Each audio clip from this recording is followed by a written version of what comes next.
Hey, it's Karyn Amore here, Peace After Betrayal, speaker, author of Ride the Dragon, which is an interactive workbook for discovering your self-directed purpose and joy, and I'll tell you a little more about that in a bit. I'm also a certified high-performance coach, and you are here for Tapas Tuesday, and I have my great friend and colleague Kenny Benjamin here in a little box. I don't even know if you see Kenny yet, but I will introduce him to you, and he'll pop out of his little box onto the big screen in just a second. Let me just share what Tapas Tuesday is. It's a little taste of transformation. So Kenny will probably invite you to go grab your favorite beverage. Mine is actually chia water, but later in the day I might do a glass of wine or something like that with my tapas. And we are going to discuss today how you can put practices into your life that really energize you and that come from within you and light you up from the inside out, and why resolutions really suck. So we're going to talk about why practices rock and resolutions suck. And why we do this is both Kenny and I are coaches who are really passionate about you. Kenny's a relationship architect. I'm a high performance coach, which means I'm a holistic coach. I look at the whole picture of who we are as humans, what we need, what makes us tick, how we can really come alive on the inside.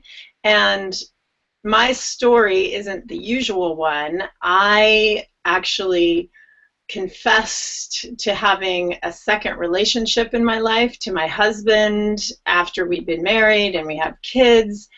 And he took our kids from me for 8 months.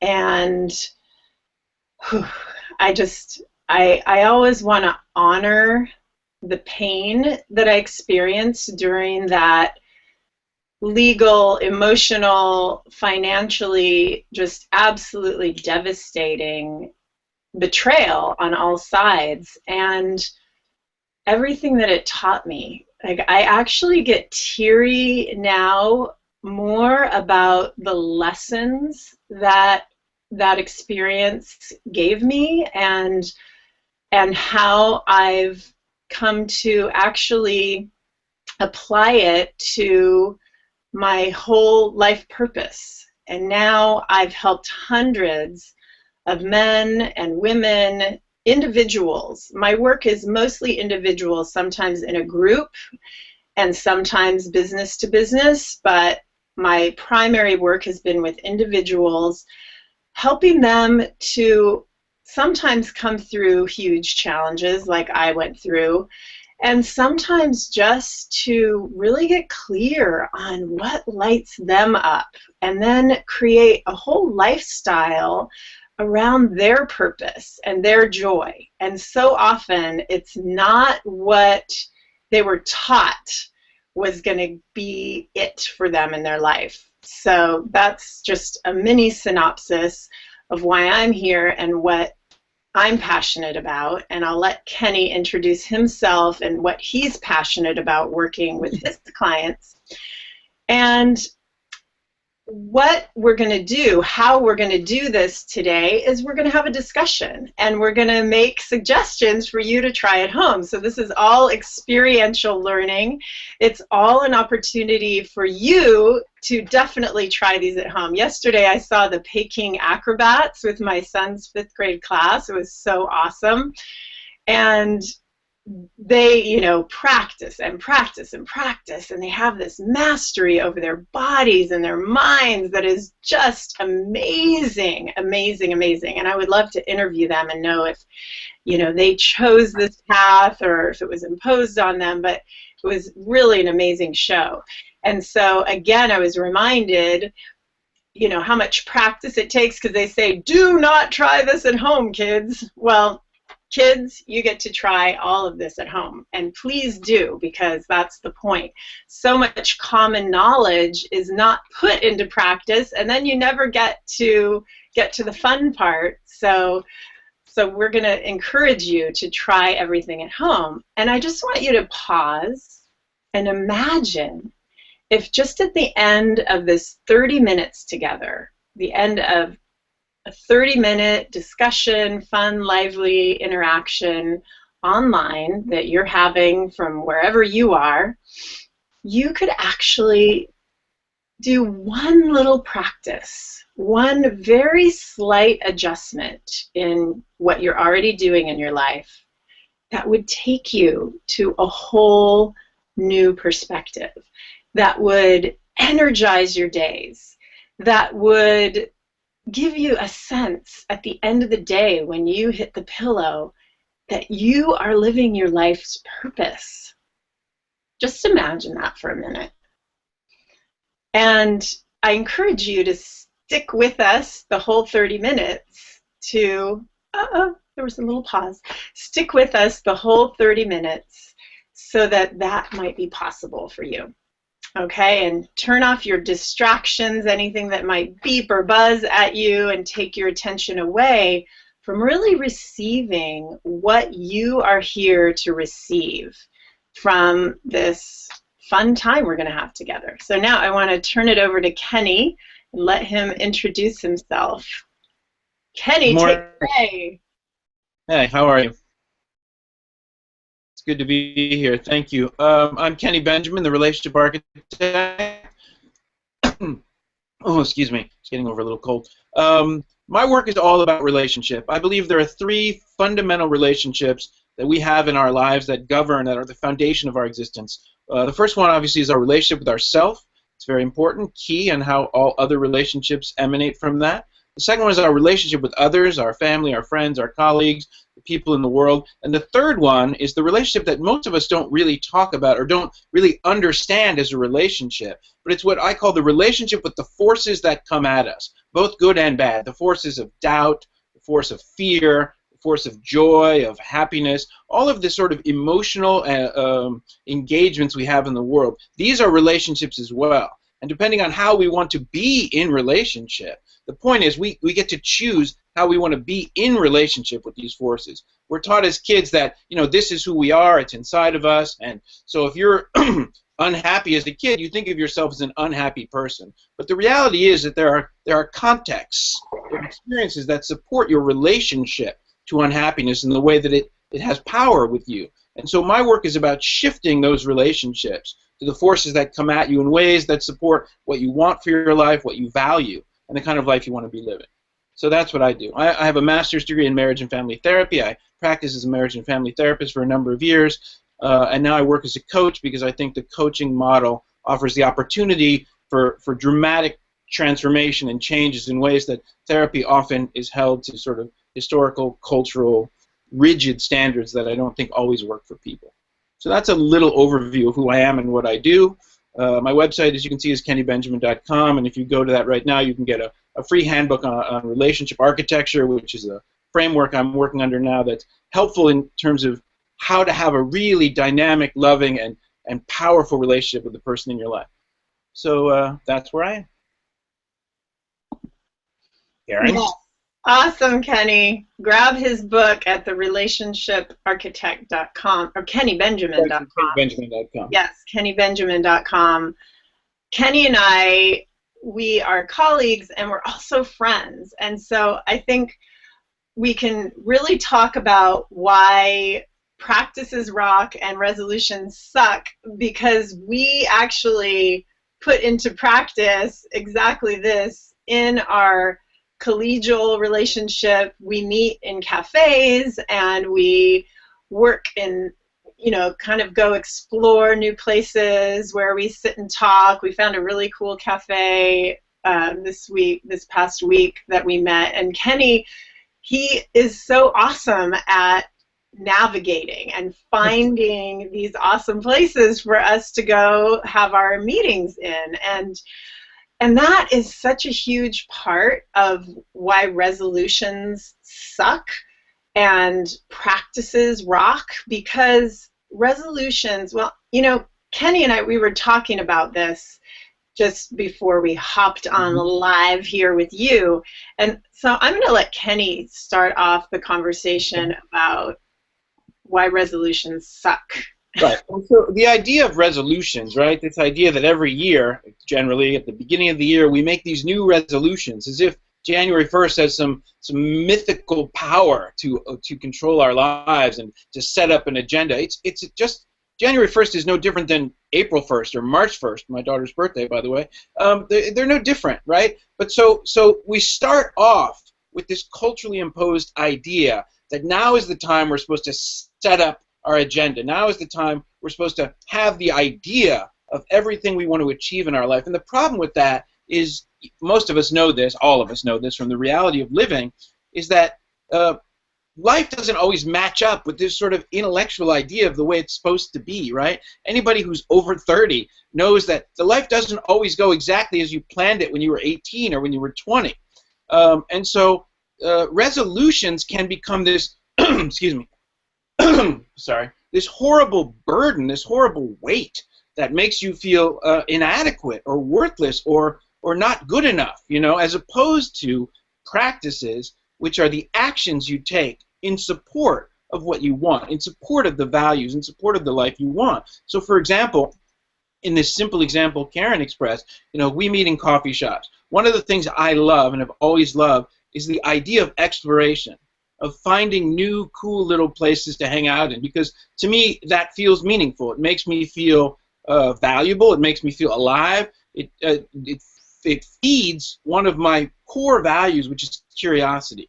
I'm very curious about people, about the world. So finding new places to sit and have conversations in always, for me, offer the opportunity for a new kind of conversation. You know, the environment affects us. We all know this from where if you work in an office and you're in a dark, cavey cubicle, you know how that affects you, or if you have windows and light, you know, it offers up a different opportunity.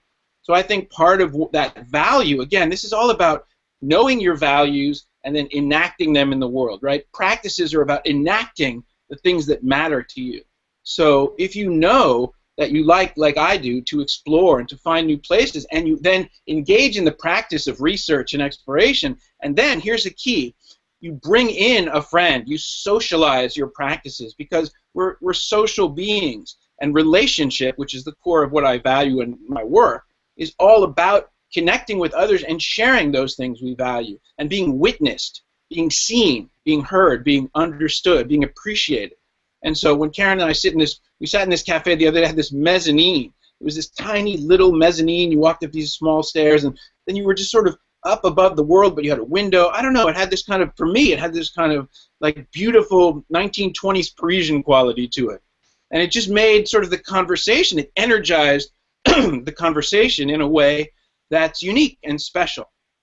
So that's sort of one idea, and it's a simple idea, right? That's not a dramatic, like, I'm going to transform the way I love my wife, or I'm going to treat my kids differently. That's a big stretch, and those are important. But here's a simple practice that can really enhance the quality of your life, because it connects you with what you find meaningful, and not just in a way like, I want to lose 30 pounds this year, right, which is what a huge resolution, and I've been through that experience as well, having weight fluctuated throughout my life. But saying I want to lose 30 pounds also brings in doubt, fear, the history of you not doing it or doing it again. You know, there's all kinds of history that's negative that comes at you. So to change your relationship with that kind of history, you have to engage in a new practice that shifts you out of that predetermined, historically negative association into something else. So that's one idea. Karyn? Awesome, Kenny. Thank you so much.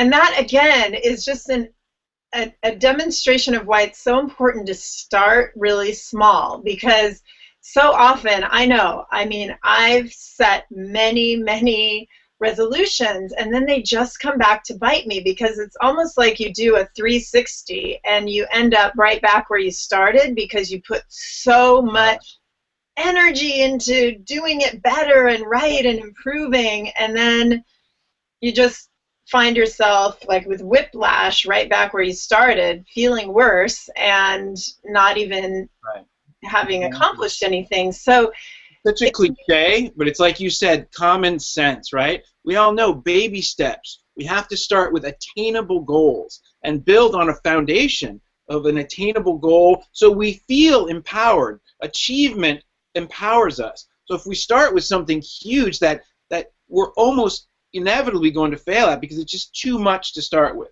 It's too far down the road. Starting with that small thing, that baby step cliche, it's a cliche for a reason because it's actually true. Yeah, yeah. And as adults who have been, and we're very accomplished adults, it can be so hard to take baby steps and to put little things into practice. As a yoga teacher, I remember again and again and again encouraging my students to just do a 3-minute practice every day. So, and this is something any of us can do, something that feels good. So it's not a should. I had a great high school teacher who used to say, don't should on yourself. Either do something or don't do it. But shoulding is so draining of our energy. You know, we should all over ourselves all the time, and it's literally drains our energy and, again, sets us back farther than it takes us forward. So can you do something for 3 minutes before something that's really a mundane task that you know you have to get done to change your state? Because really practicing feeling good, I think, is the key to so many other things, to being more productive, because really there are going to be things we just need to get done in our lives that aren't super exciting. You know, I mean, let's not pretend that we can get rock out excited about absolutely everything in our adult responsibilities. And yet we can learn to respond rather than react to things and really juice up our energy and practice feeling good before we do anything. Right. And, you know, I want to pick up on this idea you said of should, right? Because should, again, is from a cultural frame. It's this cultural, what I call a normative truth. It's what we've been taught is what we should be living up to, what we should be as a man or as a woman, as a wife, as a lover, as a parent, right? There are all these shoulds in the culture that are right there for us. So when we think in our own head, well, this is what I believe, oftentimes what we're really doing is we're just taking off the shelf this culturally and socially authorized notion. So to separate ourselves or to deconstruct the cultural notion and connect with what we actually believe is often incredibly challenging for people because they have no model. There's just no experience for them to know the difference. So like when you find yourself engaging in the practice of should, you need to stop and say, okay, so I think I should be doing this. How does that actually hit me? Like, does that sound right to me? Does that feel right to me? You know, like, listen to your body, listen to your soul, listen to your mind, listen to your own sense of self. Even if it's so intertwined with the culture, step away from it and ask yourself the question, like, does this feel connected to my values? Or is this just something, you know, I learned as a kid and I've always done? You know, people will say, well, that's the way it's always been. So that's the right way. But that's the way it's always been doesn't equal that's the right way. It just equals that's the way it's always been. So what's meaningful to you? And if you're having trouble, another thing, again, like I talk about connection and relationship, oftentimes we have trouble connecting to what's important to us because we're so inundated and overwhelmed by the culture, by our family, by these things. So sometimes it's helpful to talk to somebody else, right? Whether it's a therapist or coach, a friend, a stranger on the bus. You know, sometimes it's helpful to engage others, because other people have had a similar experience. Now, it's not your exact experience. There's a great story. I heard it on a TV show once. It's a story about a guy who falls into a hole, right? And he's down there in the hole, and the walls are really tall, and he can't get out. And a doctor walks by and looks down, and he says, hey, looks up, and he says, hey, doctor, help me. I need to get out of this hole. And the doctor writes him a prescription and throws it down, and no help at all. And then a priest walks by, and the guy says, hey, Father, please help me get out of the hole. And the father says a prayer and walks on. And then his best friend walks by, and he says, hey, Joe, I'm down here in the hole. Help me. And Joe jumps in the hole after him. And he says, Joe, why did you jump in the hole? Now we're both stuck down here. And Joe says, yeah, but I've been down here before, and I know the way out.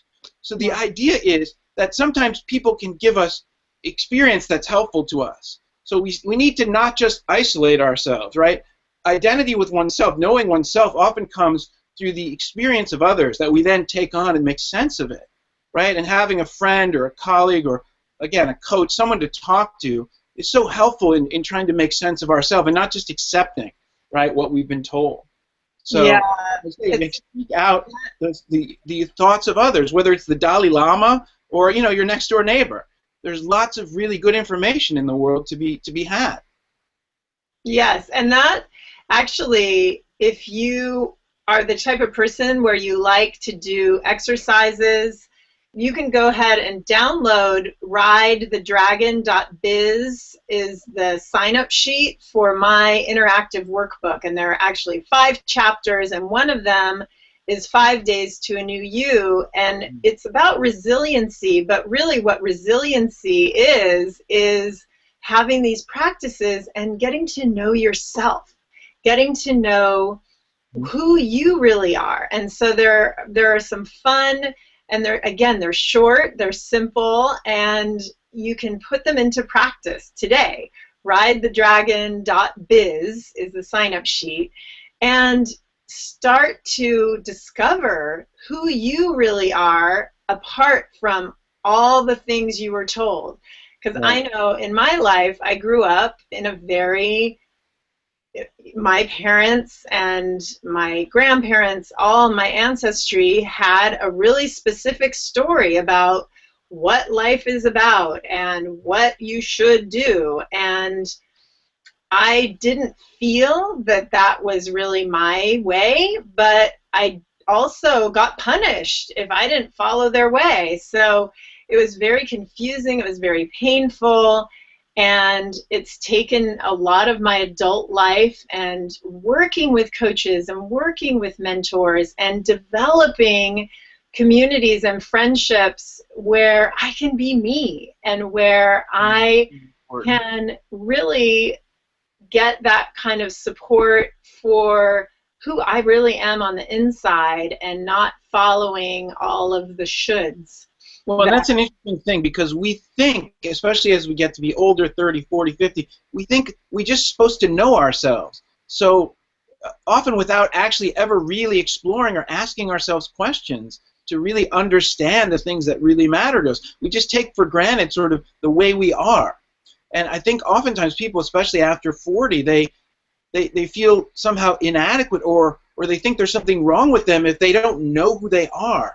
So they're almost embarrassed or shamed in exploring themselves, in what I call building a new relationship with yourself. Because you think, like, well, aren't I supposed to already know that? Like I'm 40 years old, I know who I am. I've lived, I have kids, I have a marriage or a divorce or whatever. Like, I know myself. And the reality is life, here's the thing, write this down. Life is a process. It's a process, and it never stops. And the thing is, the way our society is structured, right? We go to school when we're young, and then we're supposed to be adults and be in the world. And to a lot of people, that suggests, I know everything now, I need to stop learning. And the reality is, I would argue it's the opposite. The learning gets more important as life gets more complex, as responsibility and family and children and our own sense of expectation, right? Like, I was 20 and I thought at 40 I would be X. And at 40, I'm not X, and so now I feel inadequate, shamed, or worthless, or in comparing myself to my friends and thinking, wow, I didn't achieve what I thought I was going to achieve. This is the most important time to keep learning, to grow, to ask yourself, like, what's important to me now? You don't have to accept that what you set up at 20 is what you have to be at 50. At 50, you can say to yourself, okay, who am I? What's important to me? How do I live a life that feels rich and alive? And maybe at 20 you didn't even understand the idea of having that kind of life. You just were so young and full of energy and idealism, you just thought it was just going to happen. But now you know, as you get older, like, you have to think about these things. You have to put into practice things that support the life you want. They don't just happen. You Yeah. have to Yeah. participate in your life. And it can be fun. It doesn't have to be really heavy. Well, incredibly fun, yeah. Yeah. So, No more. You know, it's interesting. It reminds me of like sex in a marriage. I'm thinking, like, you know, when you're young, you have this idea that sex is supposed to be spontaneous, and you're not supposed to, you know, plan for it or ask about it. And the reality is that when you're older and you know things about yourself, you know, planning can be very exotic and erotic and can be very exciting. It doesn't have to be this kind of thing like, oh, well, if you know, then it's not as important. You know, no, of course, if you know and you do the things that matter to yourself, to your partner, then it's incredibly beautiful what happens. So, you know, that's one of the things. I think we've lost Karyn.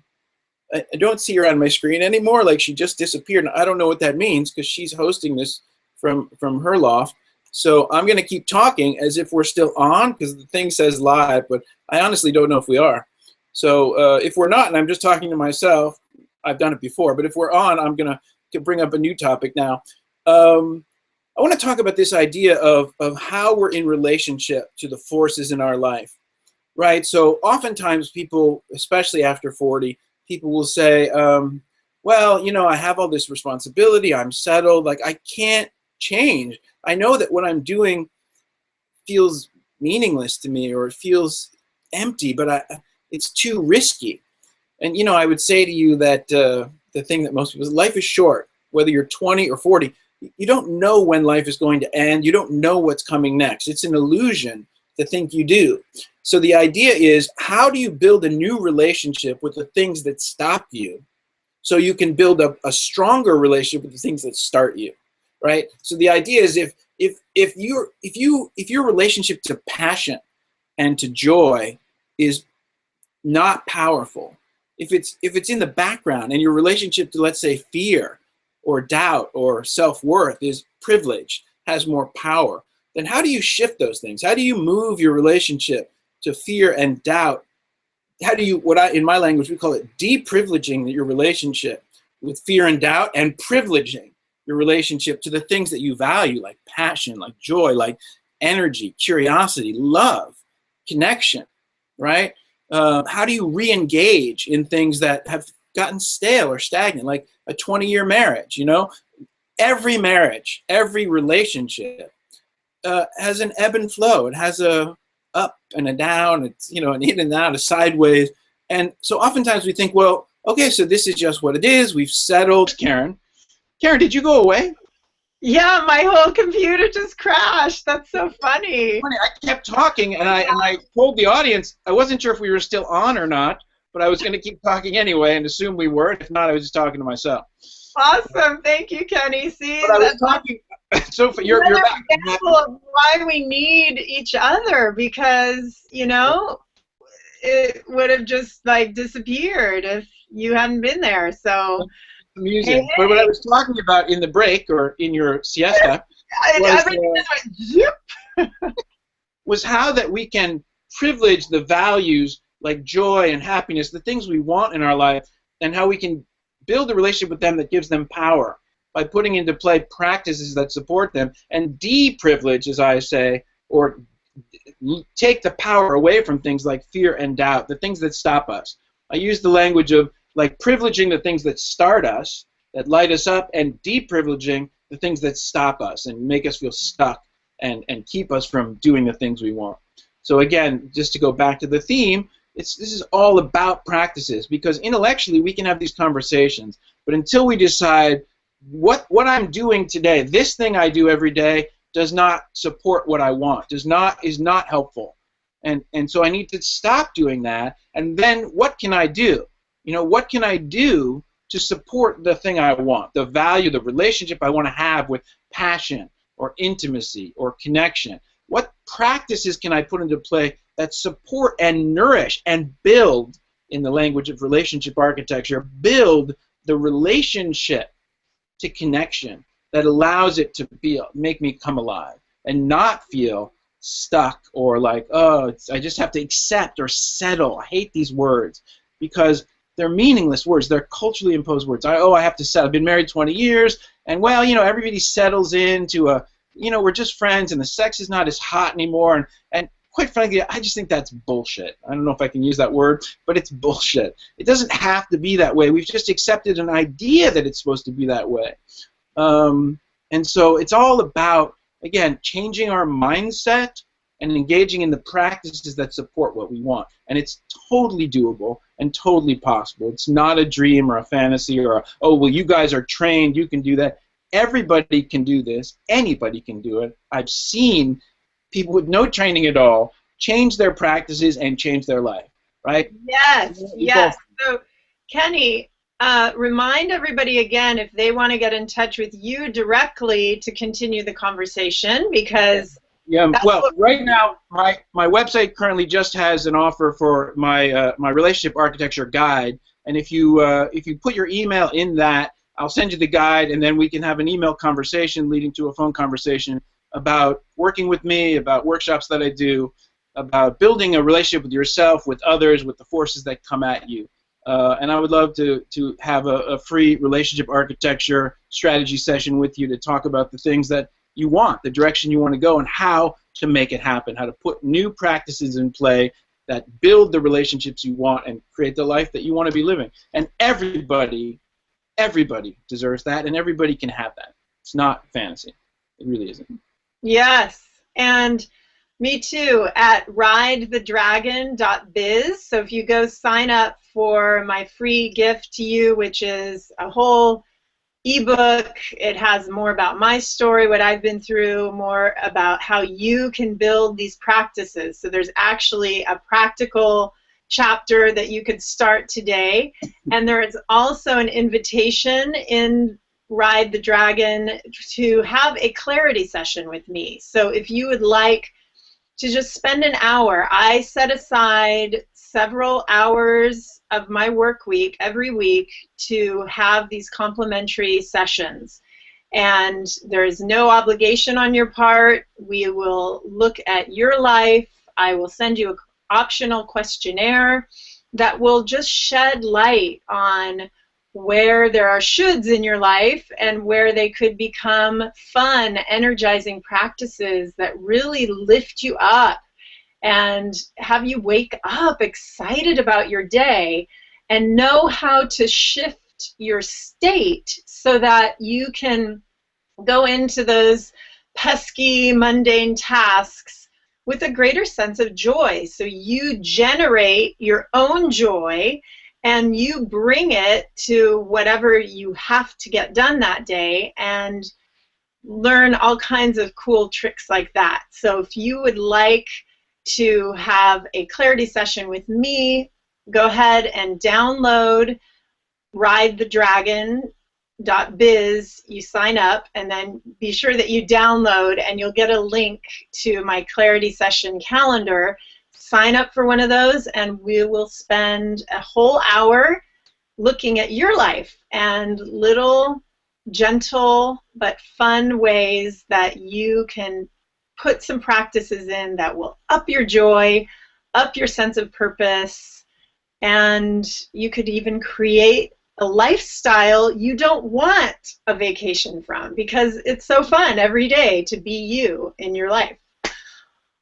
And yes, I'm also dedicating, before I sign off, all of these Tapas Tuesdays from now, we're January 27th today, up until March of 2015, because I am going to co-facilitate a retreat in Puerto Rico. So I'm super excited. I'm going down to Puerto Rico for the first time in February to celebrate my 45th birthday this year, and then I'll be going back in April as one of 7 or 8 facilitators of this fantastic retreat run by one of my friends and favorite colleagues, Yancey Wright. He is in the process of building a whole retreat and residential center in Puerto Rico, and I'll be giving more information about that, links so you can sign up. For now, if that sounds really awesome,